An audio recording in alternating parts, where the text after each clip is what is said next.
All right, everyone. Hey, everybody. Welcome back to Worth Your Time podcast. I'm your host, Ericka, and today I'm talking to Melissa Zaldivar. She is the author of a new book, What Cannot Be Lost: How Jesus Holds Us Together When Life is Falling Apart. Melissa, thank you so much for joining me today. Sure thing. Glad to be here with you. Yeah, I think I don't know that I've ever met anyone else that lives in Massachusetts. So tell us a little bit about how it is Massachusetts, right? Uh-huh. Okay, I was like, did I just say the wrong one? So No. tell us a little bit about your life in Massachusetts, why you live there, what life looks like for you.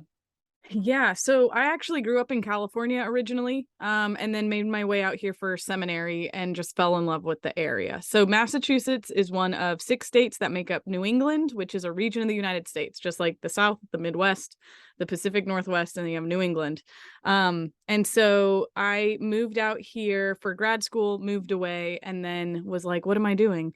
It's so beautiful there, and we have seasons, and it's really lovely. So right now the trees are starting to change, which is wonderful. And so I spend my time for my 9 to 5. I work in publishing, but then I'm also a writer, which is part of what we're talking about today. And so it's really fun to be able to write in a place that is very historic. A lot of famous literary people have lived around here. And then I work on the weekends as a docent or a tour guide at Orchard House, where Louisa May Alcott wrote Little Women. So it's Oh, that's so cool. about as dreamy as you think. That is so cool. I've never been up to that part of the country. It is definitely on my list of places to go. One of these days I want to get there just because, that's just, one of those very just notable parts of the country that like you can't experience it unless you're there. So I Mhm. want to do that. I love that you are living where Louisa May Alcott lived and that you do that on the weekends. That's such a cool, like, I'm sure you don't need to do that, but you probably just enjoy giving people those tours. Mhm. Were you always a fan of Little Women before moving there? I mean, I think I was generally the way a lot of people are. They love the 1994 movie with Winona Ryder, and it's very nostalgic and things like that. And originally I was hoping to be a photographer for them and just take pictures of the house for their social media and stuff. And the director very graciously was like, "Hey, like that's a great idea. Also, you seem interested in Orchard House, want to become a tour guide." And then I just sort of fell in love with it from there. And so it was not really what I was looking for, but at the same time, Orchard House showed up in a season when I needed some normalcy. I was in between jobs and just needed some rhythm. And so it was kind of perfect. And so once I started working full time elsewhere, I was like, well, I have to continue doing this. So it's been part of a lot of the sort of regulating rhythm of my life has been largely oriented around the house for the last few years. Yeah, and it's like, it's a happy thing. People want to be there, they want to learn. You get to tell them things they've never heard before. I can Hmm. imagine you meet some really cool people there. In terms of being a writer, how like have you always been a writer, or when did that start to become a thing that you wanted to do in a more professional way? Yeah, I would say yes. Ever since I was a kid, I was writing stories, and I had teachers telling me in elementary school, "Oh, you should be a writer." And I knew that that was sort of part of what I was supposed to do. I wasn't sure if that's what I was going to do professionally. I didn't imagine that I would write books or things like that, but I did have these projects in my mind growing up that were just sort of a given. So like I wrote my first book, so to speak, when I was, I want to say about 16, and it is terrible. Like I have a copy somewhere. It's just bad writing, right? Like I'm young and I'm a dummy, but like I just had this idea of like I'm just going to write a book. I didn't necessarily want to publish it. I just wanted to write a book. I liked the idea of it. And then I didn't really do anything with it for, I don't know, 10 years, and it's still in my closet somewhere. I don't think ever turn into anything. But yeah, I think being a writer is something that over the years I've had to get used to, even though someone that has known me my whole life would be like, well, obviously you're a writer. Because it is pretty ingrained in the way that I see the world. But I think I've learned how to have the discipline of writing be part of my life in the last few years. And so now being an author feels a little bit crazy at times just because I'm like, oh, this is like what I get to do now, which is pretty cool. Yeah, and we were saying before we started recording that you also work for a book publisher, Moody. So that is really like living the dream for a person that loves words. I can only imagine. Now, Yes. when you had another book that came out a couple years ago, I think. Yeah, Um, 2019. how did that come to be? Was that like a dream come true for you to be able to publish and like even traditionally publish a book?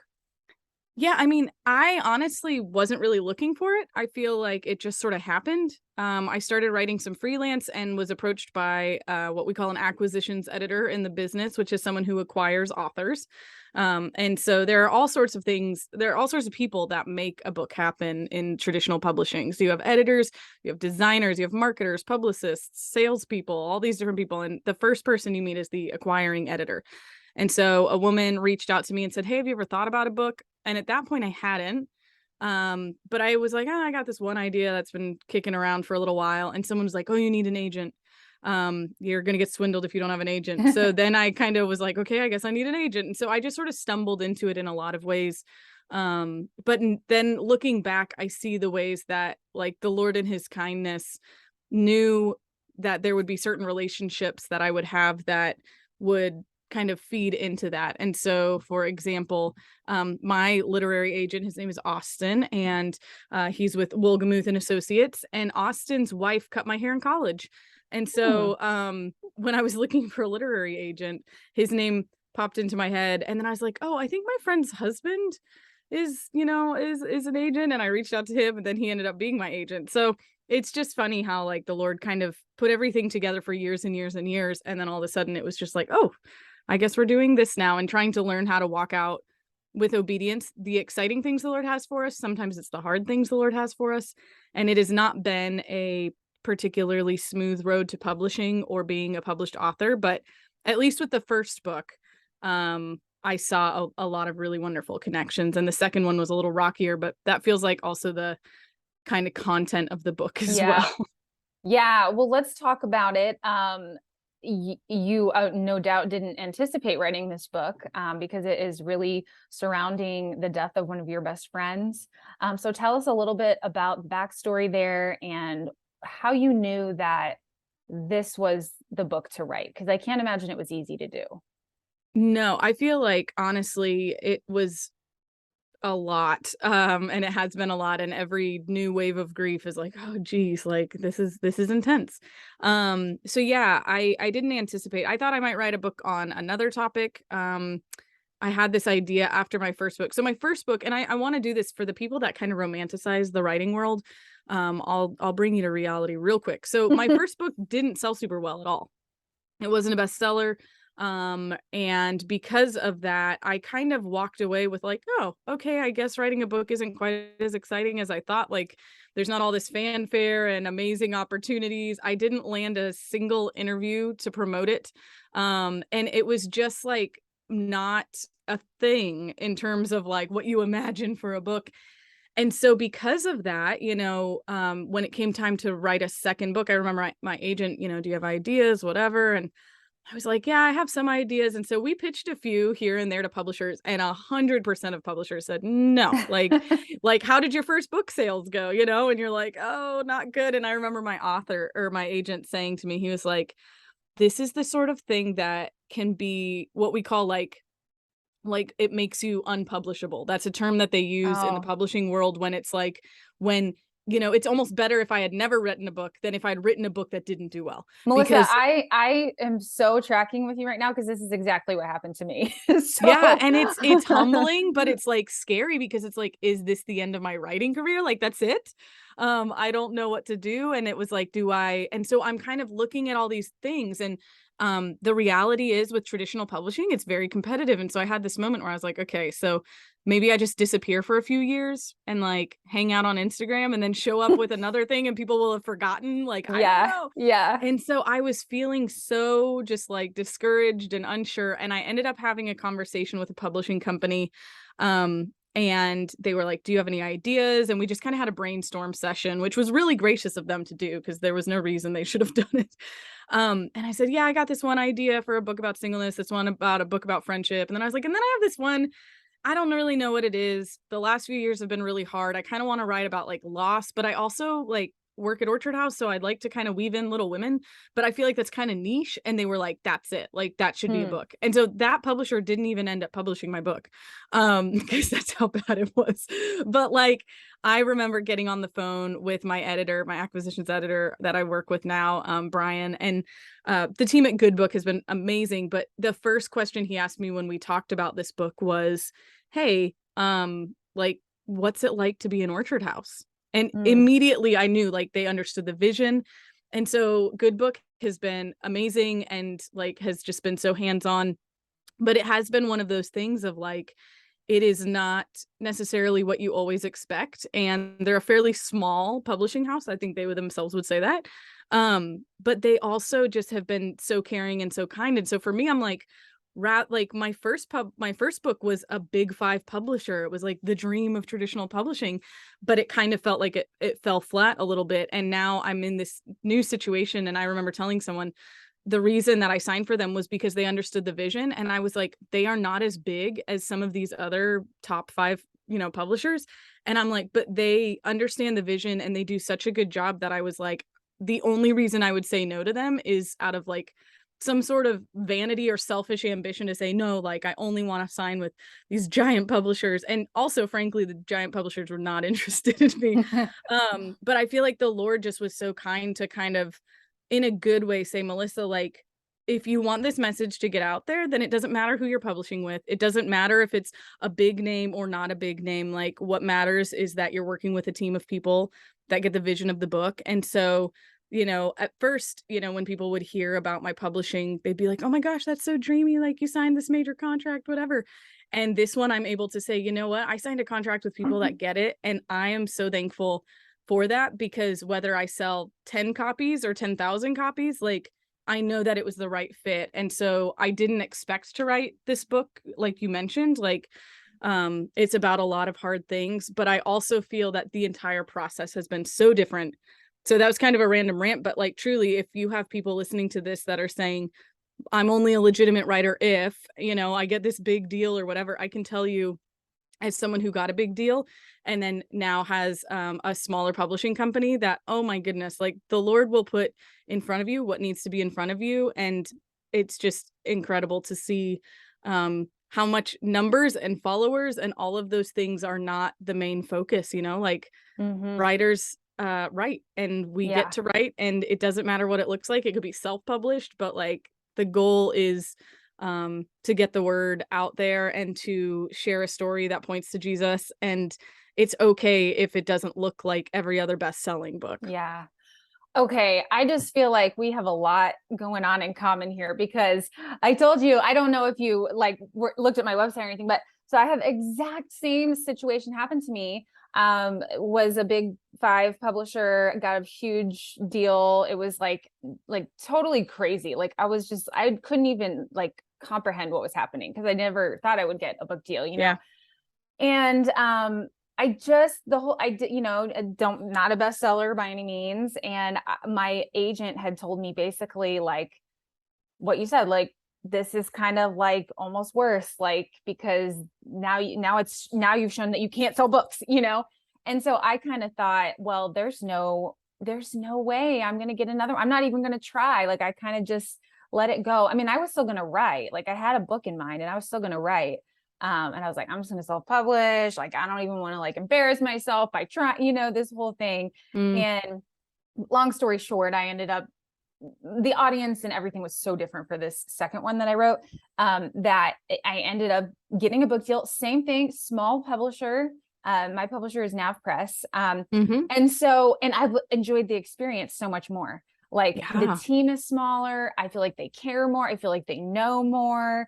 Like, Yeah. the first book, like, just to give you some context, my first book came out at like the same time as and with the same people that published Girl Wash Your Face. Oh boy. Oh boy. So, I mean, I am definitely not endorsing that book, but I'm just saying that like that was like the book of the year, it Oh went yeah. insane. And so it was Yeah. like, You're here's like with the this. big dogs. And I'm like, who are you? And so nobody cared. But anyway, point is, totally get it, totally with you. And God definitely like ordained this second situation as well. So go ahead. Were you gonna say something? No, I was just agreeing with you. I Yeah. was just like, yes, yes, it's true. It's one of those things where, I think we have this idea that if Jesus loves us, right? Because we like to attach everything to the affection of God. Like, if he really cares, like, then he's going to give me all the desires of my heart and everything's going to be amazing. And it's just going to keep getting better. And I think there's a lot of truth to the idea, like in Christian culture, of like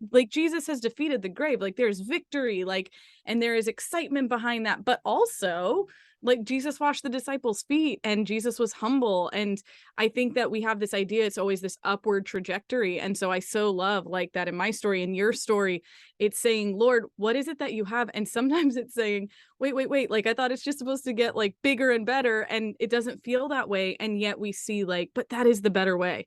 Mhm. That is what he has, and that is good for that project. And so it's just such an exhale in the world of what Karen Swallow Prior calls the, like, Christian publishing industrial complex. Yeah. Like, to step outside of that and to say, no, like, my identity will not be wrapped up in this. My identity is not wrapped up in my first book advance being, I don't know, like 10 times lower than my first one. Like, like that moment of like, oh gosh, like this almost physically hurts. But at the same time, it's like, but this is what it needs to be.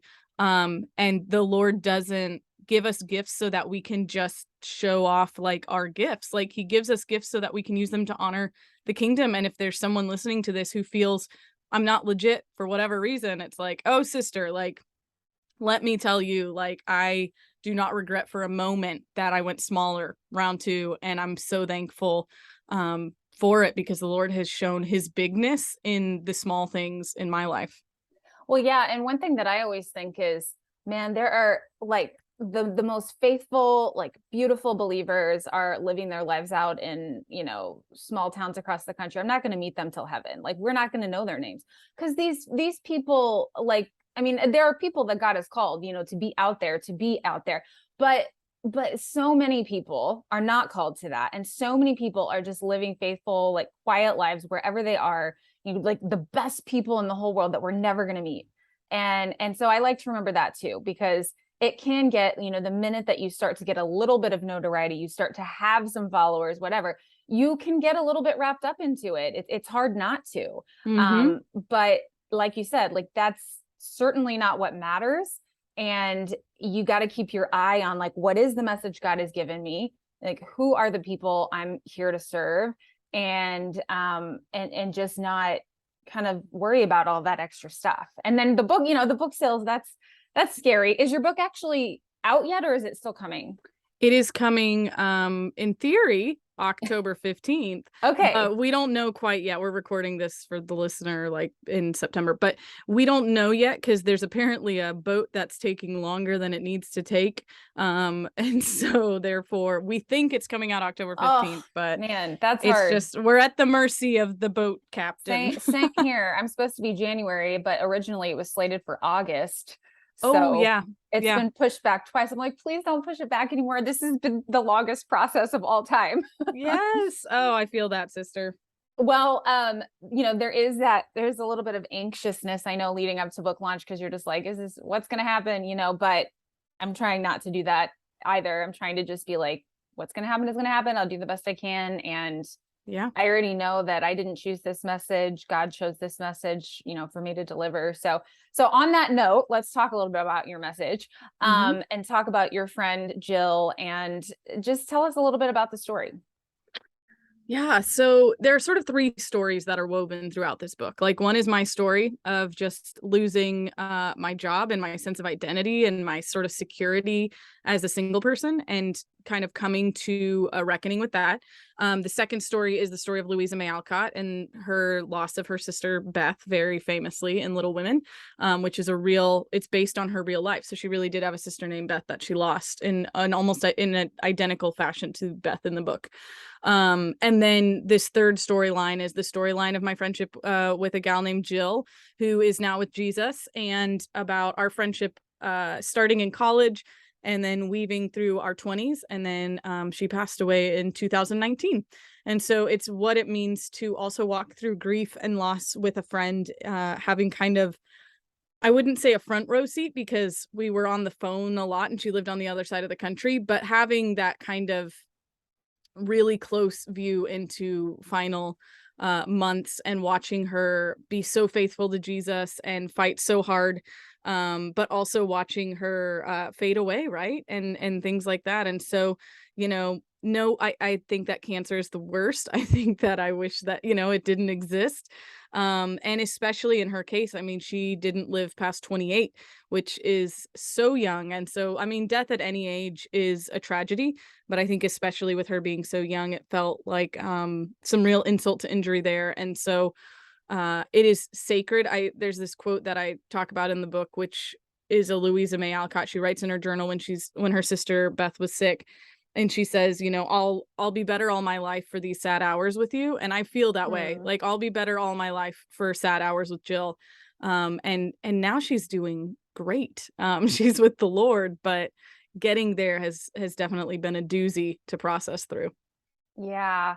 I think, obviously death is one of those things where it's the moments where people sometimes are not doubting God's existence, but like doubting the love of God, maybe, Oh yeah. or doubting prayer. Like I know that's one thing I struggle with is like, situations in which I've prayed like from the bottom of my heart, believing in everything that it was going to work out, and it didn't. And so what do you say, or how do you speak to the person that's standing in that position now where they're like, but I prayed God, and like, were you not listening? And I don't feel loved right now. Mm.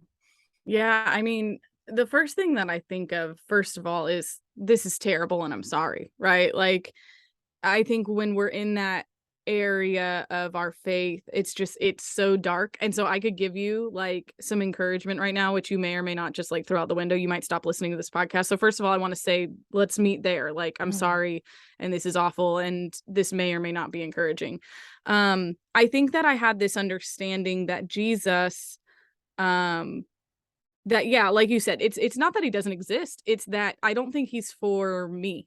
I don't think that he sees me, I don't think he loves me.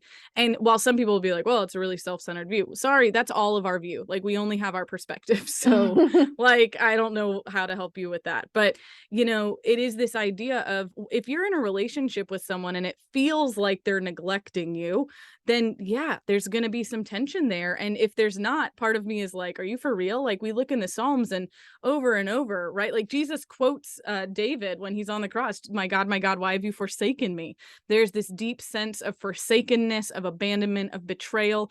And whether or not that's actually what it is, that's what it feels like. And we can only control like how it feels, right? And so I would say, first of all, I would recommend listening to Beth Bernard's album, All My Questions. It Mm. is one of the greatest lament albums I've ever heard in my life. And she talks about this idea that like having to reconcile that God doesn't just fast forward me through this and that we're stuck in this. And there's this one song called Who Else? And she says, who else am I supposed to be angry at? Like, you're the one who calls the shots, but who else do I run to? Because you're the one who calls the shots. Like, Mhm. it's this juxtaposition. And so I think we have to acknowledge that our relationship with God is incredibly complicated. It is not as simple as, okay, like, we're cool, we're good now. That's just not how it is. I think of like a married couple because it talks about our relationship of Christ and the church is similar to marriage, and so that's the example I'll use, even though I'm single. If someone gets in a disagreement with their spouse, it's not like just because you work it out, all of a sudden everything is rainbows and butterflies. Like, you're committed to this person, but you're not happy with them in that moment. And it's Mhm. a complicated emotion of I love you, but right now I feel like I don't like you, or you don't like me, or whatever that is. And while two people are fallen and Jesus is perfect, it still is that feeling of it doesn't just go away overnight, because that's not how relationships work. And so I would say, like, hand it to him. Like, he already knows. He already knows that you're mad. He already knows that you're disappointed, that you're sad, that you're hurt. So like, pour it out to him, but also allow him to be a comforter. He is a comforter. So like, welcoming him in to say, "Lord, I need your comfort." The way that the Lord spoke to me, which this is going to sound really weird, but this is just like what actually happened, is during that season of intense loneliness and grief. And Jill died right before the pandemic, so now I'm Mm. also like alone with all my feelings in my apartment as a Mm. single lady. And for a long time at the beginning. And I remember one day looking up and there was this little stink bug, which we have here in New England, these little fat stink bugs. And And I had this thought of like, the Lord is always present, like a stink bug, like ha ha ha. Like there's always a stink bug somewhere nearby. And I remember one day being so mad. And this was like after I'd had that little revelation, and praying and just being like, God, like I just need to know that you're still here, that you hear me. Like I feel like I'm speaking to a void. And I looked up, and this little stink bug was like crawling across the kitchen floor, and I was like, and it just felt like this little wink of like, I'm still here, like it's still. And even yesterday I was not feeling great, and I was laying on the couch and I was exhausted, and all of a sudden I hear this noise of like and I looked up, and lo and behold, there's like a little stink bug, dude. And it just is now this reminder to me of like the comfort of the Lord has shown up in something as small as that, of like it Mm-hmm. almost became funny at times where I'm like having an emotional meltdown, and then a stink bug shows up and it just like breaks through, and I start laughing because I'm like, I get it, you're still here. Yeah. And while I think that the Lord speaks through creation, and that's why I have a comfort saying like, yeah, God spoke to me in a stink bug. I think sometimes just saying to the Lord, like, I just need a reminder. You would be surprised at the things he uses at times to remind you you're not alone. It could just be someone saying, hey, I'm thinking of you. It could be that he just gives you a sense of peace for a moment, after a lot of not peace. Who knows what it'll be, but it's like hold on with everything that you can to those like little moments, knowing that this will not be forever, and the Lord will continue to bring comfort in the midst of it. And he doesn't necessarily deliver us from those circumstances, but I think he gives us metaphorically like a little stink bug reminder of like, still here, like I'm still here, I still see you. And Mhm. sometimes that's all you need to get through. You don't need all your problems solved. You just need to know you're not alone. Yeah, that's so true. That's so good. There's so many little ways the Lord speaks. And I think, I'm always saying part of that is just being quiet. I always say that he doesn't really yell. Yeah. Or at least not for me. It's always in those quiet moments where you stop and give him a chance to say something, even if you're mad, even if you're sad, like you said. And I love that analogy of marriage. I hadn't quite thought of it that way. I mean, obviously I knew that, that marriage is a symbolism of God and the church, but I hadn't thought of it like, yeah, like you can be upset with God and be mad at God and still love him so much, just like you would your spouse. And I would say also, and not that I'm the one to be giving advice on this, but I was just thinking, to just accept the way that you feel and just present it, just let it be there. Like it's okay to feel the feelings like in the Psalms. And so, not resisting or feeling like guilty or bad because are feeling a certain way. I think that can be a temptation for Christians that maybe are tempted toward legalism or just have grown up thinking like, oh well, I should be joyful at all times or something like that. So now, as Christians, grief and death is different for us, than like the rest of the world. um how do you see the narratives differing there, in terms of the world grieving the loss of someone, and then as Christians how we grieve the loss of someone? Wow. There are a couple of things that come to mind, but the first one is this idea that in the world they just stop existing, right? Like we're Mhm. sad, we have a funeral, maybe we visit their grave from time to time to remember who they were. And something I've really been challenged by in the last few years since losing Jill is having an active understanding that Jill still exists, right? Like if Mhm. our souls are really eternal, though she's not in the exact same form, right? Her bodily form has wasted away, but our inward self is being renewed, like 2 Corinthians tells us. And so it's this idea of her still being there. And so, for example, I was talking to my friend Beth the other day, who wrote the foreword of the book, Beth Bernard, who also wrote that album. I'm just here to promote Beth. uh, Yes. Well, I'm and gonna listen. it's so fun. But she was on an episode of Cheer Her On, my podcast, last week, and we were talking about her dad who died of cancer. And I said, can you just tell me a little bit about him? And so she said, I'm trying to speak in present tense because he still exists, which was so Mm. good that we're like on the same page there. So she just told me about her dad, how quirky he was, how fun he was. And I said something like without really thinking about it, but it's just been ingrained in me in the last few years, where I said to her, I said, wow, like he sounds really amazing. And I was like, I'm really looking forward to meeting him one day. And she said to me, she's like, you're gonna love him. And it was Aw. just this like sweet moment of like, we're not making that up. Like, we live as though we grieve, but not as those without hope. And so I Mhm. get to say, wow, like, I get to hear about your dad, and then I get to meet him because we're both with the Lord. And it's this idea of, Jill is with Jesus and Jesus is with me. So in some crazy way, like, we're both with the same person in Jesus, and therefore we're both still connected in that way. And so I think about that sometimes as a way of saying, oh, do I miss my friend? Absolutely. Is she dead? Yes. But like, is she still very much so alive in this other mysterious way? Like, of course. And that's where the hope comes in, because I had something happen last week where I was just missing Jill, and even doing these interviews is so good, but hard because I miss her. And it's not like I'm pretending she's not gone. But I think that it's the idea of, no, she's gone on, and I don't get to see her. I don't get to talk to her. I don't get to feel her close to me. But I think that's where the hope comes in of like, well, she's with Beth's dad, and she was an interior designer, and he once built a house for his family. So I don't know, maybe they're shooting the breeze about that. I don't know how eternity works, but we know that we'll be with the Lord, and that is a gift to us, I think.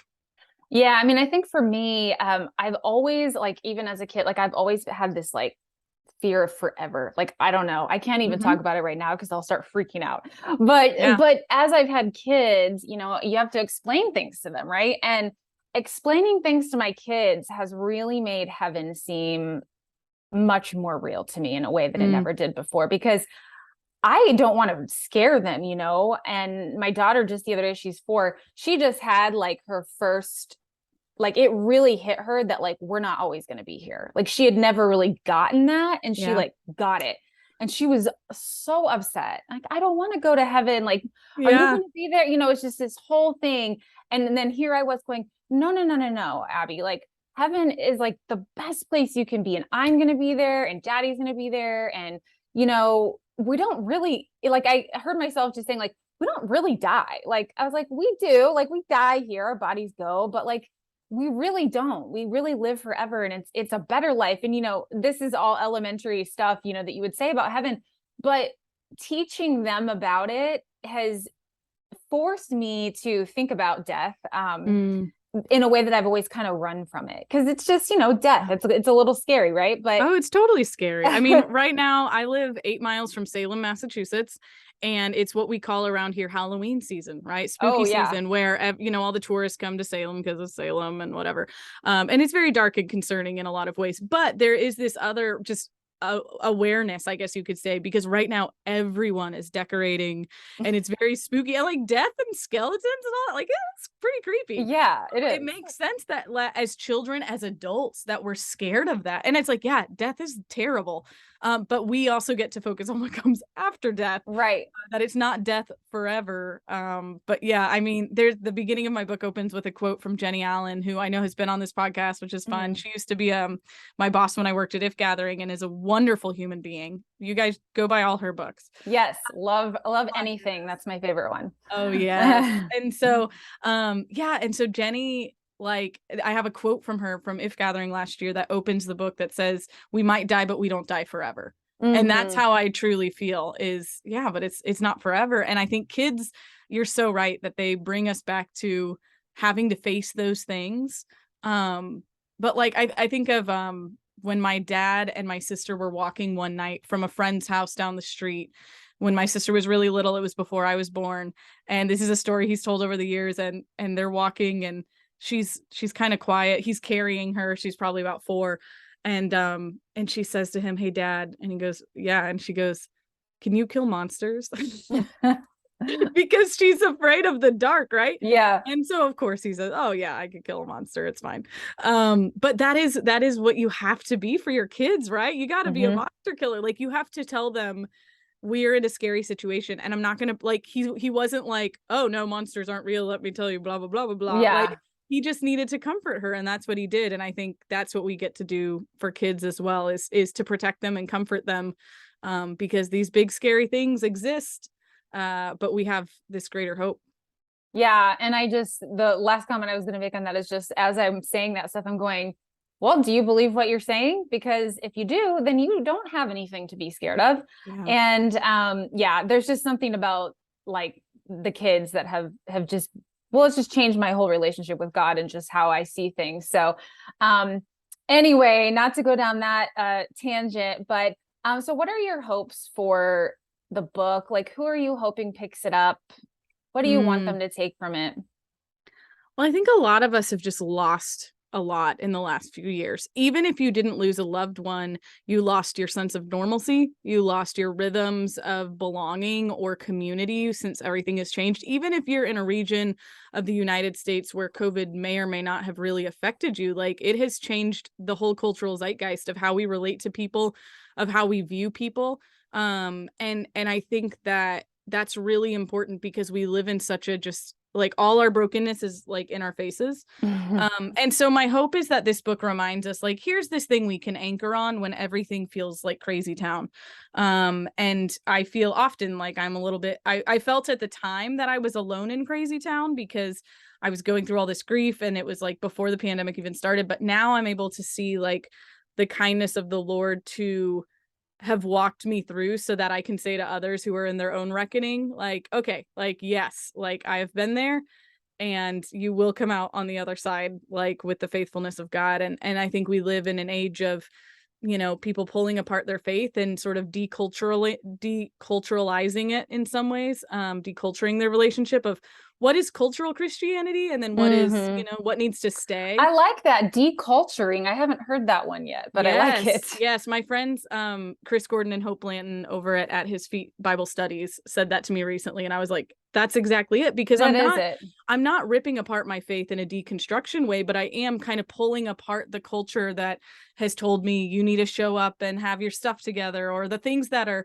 kind of go with Christian culture that don't necessarily always align with Scripture. So, Hmm. as I've kind of been through that and walked through it, I feel like for so long I was, like you said, afraid of it, and now I'm able to say like, no, like this is the reality of where we're at. And we can still be scared. We can still be afraid. We can still be overwhelmed at times, but like, this is the thing that stays. And so I feel like if there was a catchphrase for this book, that would be it. It's just Jesus stays. And I think sometimes that is the news that we need when it feels like everything is sort of falling apart. And I mean, plus the Little Women angle is fun, right? So for anyone Yes. who loves Little Women, who is interested in that storyline and getting some backstory, there's a lot of history in the book about how that story came to be and what Lou, as I like to affectionately refer to Louisa May Alcott as, Yeah. yeah, as Lou kind of walked through that grief and just saying like, this is a human experience.